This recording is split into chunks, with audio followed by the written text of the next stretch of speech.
Assalamualaikum warahmatullahi wabarakatuh. Jamaah, oh jamaah. Alhamdulillah. Alhamdulillahirabbil alamin. Allahumma sholli ala sayyidina Muhammad wa ala ali sayyidina Muhammad. Alhamdulillah kita ketemu lagi di Islam itu indah. Masya Allah, pagi hari ini senang sekali. Saya udah bersama guru-guru saya, Ustazah Oki, Ustadz Maulana, Ustadz Syam. Masya Allah, sehat semua, kabarnya baik-baik saja. Dan tema kita pagi hari ini jamaah, cintaku bukan hanya di atas kertas saja. Wah, di atas apa kalau begitu? Nanti aja kita bahas. Sekarang aku mau ngasih lihat dulu quotes yang berikut ini. Aku bacain ya. Ini untuk para suami. Nih, untuk para lelaki. Jika kamu sudah berkomitmen dengan meminta hati seorang perempuan, jangan sampai si perempuan meneteskan air mata karena perilakumu. Karena setiap air matanya dan bongkahan sakit hatinya akan menutup rezekimu. Setetes sama dengan 1 tahun, kecuali kamu meminta maaf dan memperbaikinya. Wah, gimana nih, bener gak nih ya? Kalau kita lihat nih quotes ini untuk para suami, jangan bikin air mata menetes lah. Seolah-olah nanti rezekinya itu akan berkurang atau rezekinya akan susah nanti. Kita tanya sama Ustazah Oki dari sisi perempuan, dari mengenai surat ini. Benarkah Ustazah tiap air mata istri yang jatuh itu karena diakibatkan oleh para suami itu adalah bukti kemurnian cinta para istri untuk suaminya? Benarkah seperti itu Ustazah Oki? Baik, kita akan jawab ya. Silakan Ustazah Oki. Baik, Assalamualaikum warahmatullahi wabarakatuh. Waalaikumsalam warahmatullahi wabarakatuh. Selamat pagi sahabat semua, semoga di pagi hari ini, di subuh hari ini, semoga semuanya bangun dalam keadaan yang baik, hati yang tenang, hati yang bahagia insya Allah. Dan kita akan membicarakan mengenai air mata dari seorang wanita. Banyak nih laki-laki yang mengatakan, aduh nangis mulu, bosan, akhirnya suaminya ninggalin. Soalnya istrinya dikit-dikit nangis, misalnya seperti itu. Tapi kita lihat, apakah air mata seorang wanita berarti bukti kemurnian cintanya? Tar dulu, air mata itu kan ada bermacam-macam. Tangisan itu bermacam-macam. Kita lihat tangisan dari seorang wanita itu apa-apa aja sih.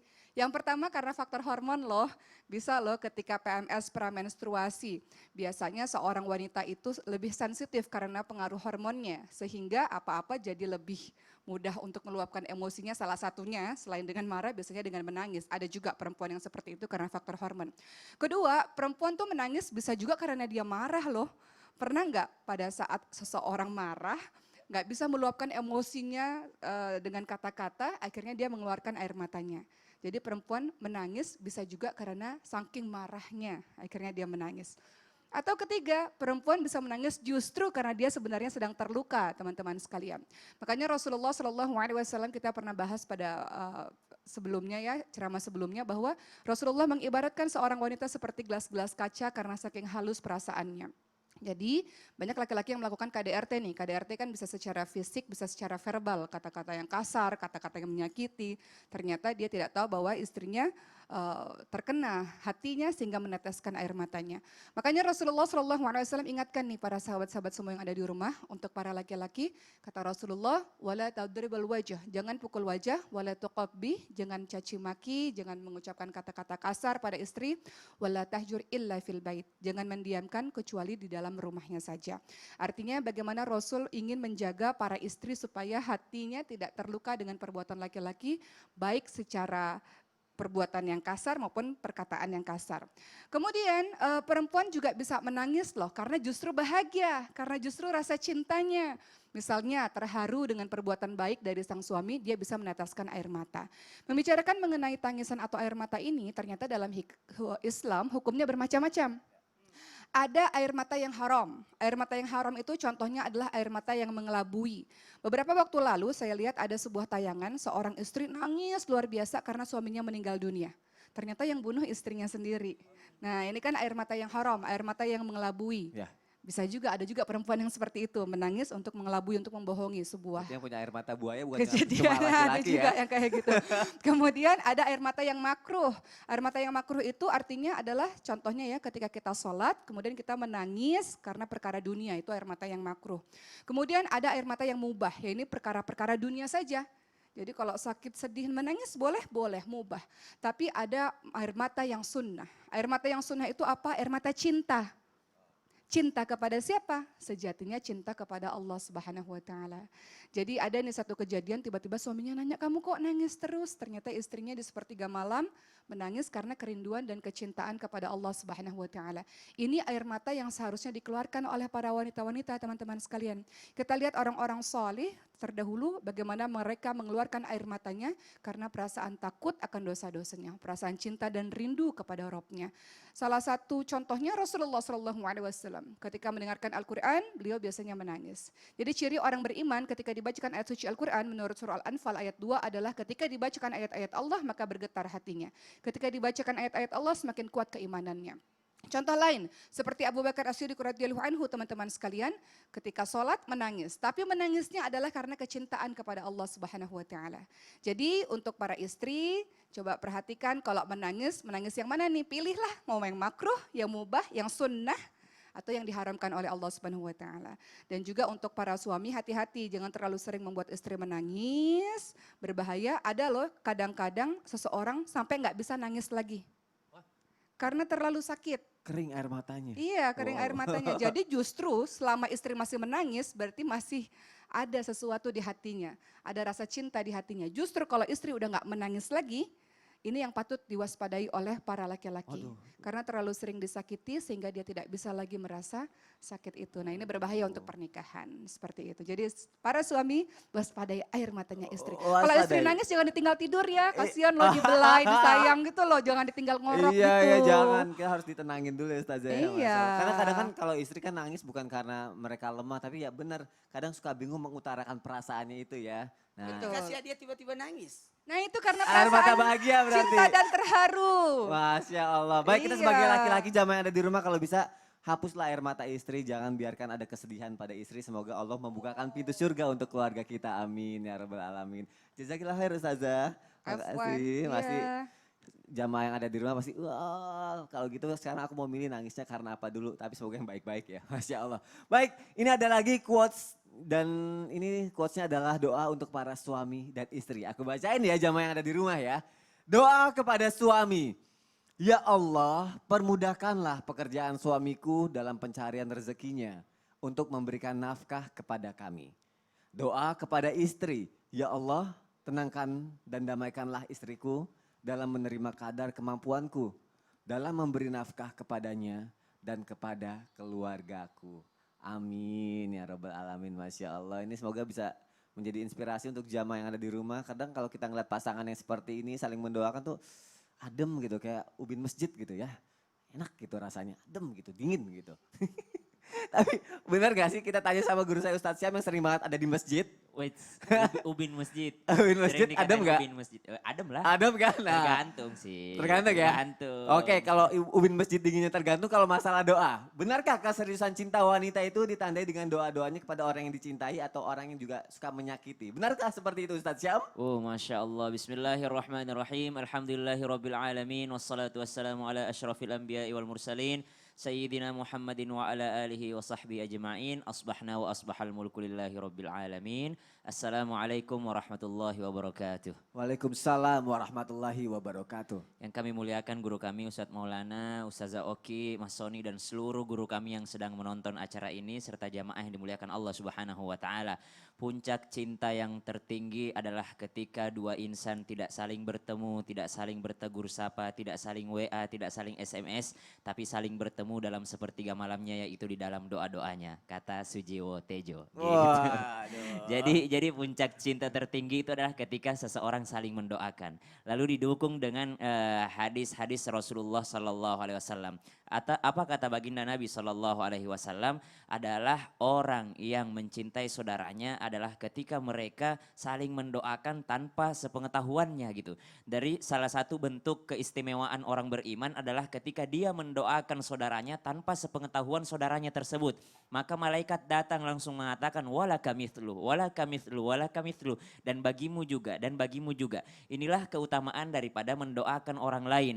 Mungkin si suami keluar rumah untuk bekerja. Kata si suami, doain ya mah gitu. Tanpa sepengetahuan sang suami, ternyata istri yang ditinggalkan di rumah bukannya malah yang namanya sibuk dengan buka akun-akun gosip atau apapun itu. Justru ternyata istrinya sibuk sholat duha dan mendoakan seperti tadi. Maka itu adalah bentuk cinta yang sangat luar biasa. Bukankah doa itu adalah ibadah? Doa itu intinya dalam ayat tentang doa, wa idza sa'alaka ibadi anni fa inni qarib. Allah tutup ayat ini dengan mengatakan, falyastajibu li wal yu'minu bi la'allahum yarshudun. Salah satu manfaat daripada doa adalah agar kalian diberikan petunjuk. Lihat Allah menceritakan sejarah orang yang saling mencintai. Orang yang saling mencintai di dalam Al-Quran itu disebutkan doanya seperti ini. Diajarin doa sama Allah. Rabbana ufir lana wa li ikhwanina alladhina sabakuna bil iman. Wa la taj'al fi qulubina ghillan lilladhina amanu. Rabbana innaka ra'ufur rahim.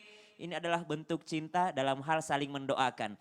Apa? Orang-orang yang beriman yang datang kemudian hendaklah mereka mendoakan orang-orang yang beriman yang telah mendahului mereka.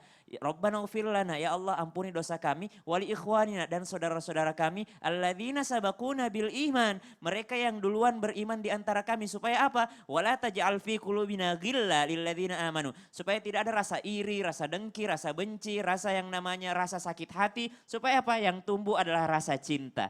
Kadangkala kita lupa dengan yang menciptakan cinta itu sendiri. Kata Masya Allah, Chandra Malik, salah seorang puitis mengatakan bahwasanya sufi, mengatakan bahwasanya seseorang itu yang namanya mencintai itu kata kerja. Wah, tapi cinta itu bukan kata benda ataupun kata sifat. Tapi cinta itu adalah kata hati. Ya. Jadi harus juga digunakan hati dalam hal mencintai ini. Bagaimana cara menggunakan hati? Bukankah hati itu harusnya selalu connect kepada Allah? Bukankah hati itu selalu yang namanya berhubung dengan Allah Subhanahu wa taala? Bagaimana caranya terhubung? Yaitu dengan doa. Apabila engkau ingin berbicara dengan Allah, maka berdoalah. Apabila engkau ingin Allah berbicara denganmu, maka buka Al-Quran. Maka salah satu cara memperbaiki koneksi bukan mencari wifi, bukan yang namanya mencari provider yang terbaik, bukan mencari lokasi terbaik untuk sinyal, untuk saling berkabar. Tapi ternyata cara saling berhubungan yang terbaik adalah dengan doa-doa. Maka tidak salah jika dikatakan bentuk cinta daripada seseorang kepada orang lain, kepada saudaranya adalah melalui doa-doanya. Masya Allah, luar biasa banget, bagus banget tuh katanya. Kalau misalnya cara berhubungan yang baik itu bukan cari wifi, cari koneksi, tapi dengan doa. Itu bukan kata hati, bukan kata kerja, tapi kata Ustadz Syam. Oh, ya Masya Allah. Jazakallah khairan Ustadz Syam. Pagi hari ini kita akan berhubungan soal cinta, saling mendoakan terhadap pasangan kita. Dan semoga tujuannya akan lebih baik lagi dalam keluarga kita nantinya. Nah sekarang ada yang mau aku tanyain lagi sama guru saya, Ustadz Maulana. Iya. Ustadz Masya Allah bicara Masya soal Allah. pasangan Ustadz. Ya. Ada yang sehidup, ada yang juga semati bisa dibilang Ya. kayak gitu. Kita berhubungan tapi ada kalanya juga kita harus ditinggalkan oleh pasangan kita. Iya. Dan aku mohon maaf sekali lagi aku harus Ya. nanya ini sama Ustadz Maulana. Iya. Apakah benar Ustadz kalau laki-laki ditinggal oleh istrinya, laki-laki akan cepat melupakan. Dan kalau perempuan yang ditinggal oleh suaminya ketika meninggal, perempuan itu akan susah melupakan dan malah setia. Oh gitu ya. Mohon penjelasannya Ustadz Oke, Maulana. Maaf aku harus nanya ini sama Ustadz Nggak Maulana. Izin Uma, izin Sasam. Bismillahirrahmanirrahim. Assalamualaikum warahmatullahi wabarakatuh. Waalaikumsalam warahmatullahi wabarakatuh. Jamaah. Ye. Oh jamaah. Ye. Alhamdulillah. Lillah. Alhamdulillahirrahmanirrahim. Allahumma salli ala sayyidina Muhammad wa ala sayyidina Muhammad. Satu bentuk pujian dan rasa syukur kita. Alhamdulillah 11 hari menuju Idul Adha. Tak terasa 11 hari lagi menuju Idul Adha. Usahakan 1 Zulhijjah sampai 9 Zulhijjah dijaga. Jangan sampai ada potong-potong rambut, potong kuku dulu. Kalau jadi mau potong kuku, potong rambut hari ini dan besok. Karena hari Rabu sampai menjelang dipotongnya kurban, sebaiknya dijaga bulu kita, kuku kita sebelum penyembelihan kurban selesai. Mohon izin kepada semuanya, satu pertanyaan yang luar biasa yang disampaikan oleh Mas Sony pada saya. Sebenarnya ini menggambarkan satu bukti cinta yang luar biasa. kita tidak memojokkan laki-laki dan mengangkat wanita. Tapi semuanya kita angkat memuliakan. Laki-laki kenapa cepat lupa sama istri? Sebenarnya bukan cepat lupa, tapi cepat move on. Sementara wanita tidak move on. Makanya orang berkata setia. Islam pun mengenal hal ini sehingga laki-laki tidak ada iddahnya. Tidak ada iddahnya. Kalau perempuan ada masa iddah. Ada yang sampai 4 bulan, ada yang sampai setahun setelah melahirkan dulu. Baru dia harus bersih kemudian dinikahi oleh laki-laki lain. Maka laki-laki tidak.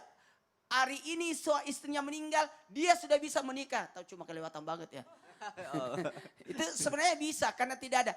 Kalau wanita diberikan satu hadiah, dalam satu hadis disebutkan kalau ada wanita yang meninggal suaminya, lantas dia berkomitmen untuk tidak menikah, hanya untuk apa? Aku tidak akan menikah, aku akan besarkan anak-anaknya suamiku, maka dibangunkan satu rumah di sorga. Itulah hebatnya. Maka sifat kasih sayang yang dimiliki wanita menghadirkan kesetiaan. Tapi bukan berarti bagaimana kalau ada wanita yang menikah lagi. Tidak ada masalah. Agama membolehkan. Cuma dalam hal ini ada hadiah khusus buat wanita yang tidak menikah sampai suaminya, artinya sudah suaminya meninggal, dia setia sampai membesarkan karena ada tujuan membesarkan anak-anaknya. Nah, buat kita semua, kenapa wanita itu ibaratnya setianya luar biasa? Ada ungkapan seseorang, ya saya lupa namanya, Ya. kata Ustaz Samkon langsung, itu udah lama banget. Iya. Udah masih tahun 88 lah, 80-an, 90-an. Saya dapat kata-kata ini. Kalau laki-laki, Ya. kalau tua katanya begini. Kalau perempuan, kalau tua begini. Kenapa Ya. gitu? Kalau laki-laki masih mau. Oh. Enggak laki gitu ya. Ya Ini istilah Allah. seperti ini. Nah, sifat yang kedua, selain sifat kasih sayangnya, sehingga dia rela berkorban untuk apa? Membesarkan anak-anaknya suamiku. Yang kedua, sifat malunya. Nah, ini makanya yang disiapkan bidadari cuma laki-laki.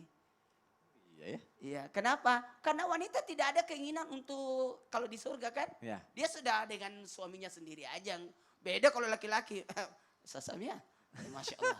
Apa sifat malu yang dimiliki wanita yang melahirkan kesetiaan. Kata Nabi, ma'al minal iman. Malu itu bagian daripada iman. Dan ingat, malu itu sangat bagus. Tapi alangkah bagusnya jikalau malu itu terletak pada wanita. Malunya begitu. Sifat peduli dan cinta yang tulus sehingga rela berkorban karena dengan kesetiaan itu. Masya Itulah Allah. wanita banyak berkorban luar biasa. Makanya semasa hidup tuh makanya kita memanfaatkan sebaik-baiknya dengan kita dan pasangan ya Ustadz ya. Iya, karena ada masa nanti suatu saat nanti ya ada yang mendahului. Makanya kata Ustaz AR kita pinjam Iya, katanya. Ahmad Ridwan ya. Iya, Ustaz Ahmad Ahmad Ridwan apa? Sehidup sesurga. Masya Allah, bukan sehidup semati tapi sehidup sesurga. Masya Allah. Jazakallah khair Ustadz Maulana.